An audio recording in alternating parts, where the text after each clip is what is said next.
Hi, I'm Mindy. Welcome back to my channel. Today I'm going to be doing a review of The Gravity of Existence by Christina Singh. And this is a poetry collection that has horror, science fiction, and fantasy poems. And this book is coming out December 5th from Interstellar Flight Press, which is a indie press for sci-fi and speculative books. And I heard of Christina Singh originally from a couple of horror poetry books she put out for Raw Dog Screaming Press. And when I saw this one on NetGalley, I had to check it out, especially since I've been trying to read more poetry lately. And I ended up really liking this collection. I will give you an idea of what this book has in it. The book, all of the poems are pretty short. Some are very short. And I could read the book from front to back in an hour. It is split into 7 parts.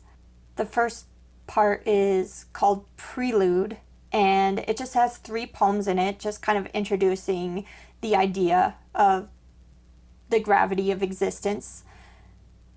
And I actually liked all 3 of those poems. Then there is a section called Real Monsters, which is a horror section, and it's all about monsters.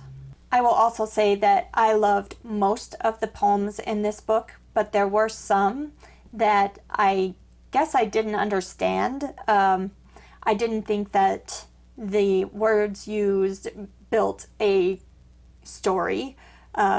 Just kind of seemed like random words thrown in. And that's probably because I didn't get the metaphors that brought it all together. But most of them were great.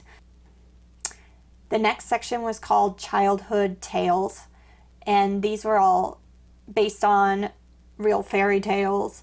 And I wasn't the biggest fan of this section. It's more of a fantasy section, and it's basically just very short poems that say what the fairy tale is about, little synopses. I didn't really like it all that much. If you love fairy tales, it might be really cool to read short poems on those fairy tales. A lot of these ones were haiku, so extra super short. A couple of them were longer, and one of those was based on Cinderella, and I actually liked that poem quite a bit. That was like my favorite from the section because it added a little cheeky twist, like her own flavor to it. It wasn't just saying what the fairy tale is about. The next section was called Ghost Stories, and this was another horror poetry section, all about hauntings and ghosts. So love that. Then was The Enlightenment of Science. So this is our first science fiction section, and it's kind of speculative what technology could exist in the future, and medicine and discoveries, that kind of thing, with some really interesting ideas in there.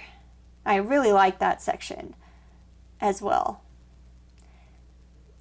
Next is In Sickness, in Death, and these were all poems about death and sickness, like the title would suggest. And I guess that would be closest to horror poetry as well. And then the last section is another science fiction section called The End, which is apocalyptic poems. It starts with apocalyptic poems, like ways the world could end. And then the last half of this section is a kind of like a new beginnings type of section. It's about what if humans moved into space and I really love those as well. I just love the ideas in these stories. As you can see, there were a few that weren't my favorite, and one section in particular that wasn't really my thing, but overall I really loved this collection, and it is really inspiring to me. This is the kind of thing that I want to do, and I do think that this collection is worth a read. If you like horror, science fiction, and fairy tales, and want to see what those things would be like in a short poem format, building a either creepy or interesting picture in so few words. So yes, I really liked it. I gave it 4 stars because there were a lot of poems that I loved and then some poems that I didn't like as much. So look out for this book from Interstellar Flight Press on December 5th. Are any of you interested in science fiction, horror, poetry like I am? Let me know down below if this collection sounds interesting to you, and I will be back very soon with another book-related video. Thanks. Bye.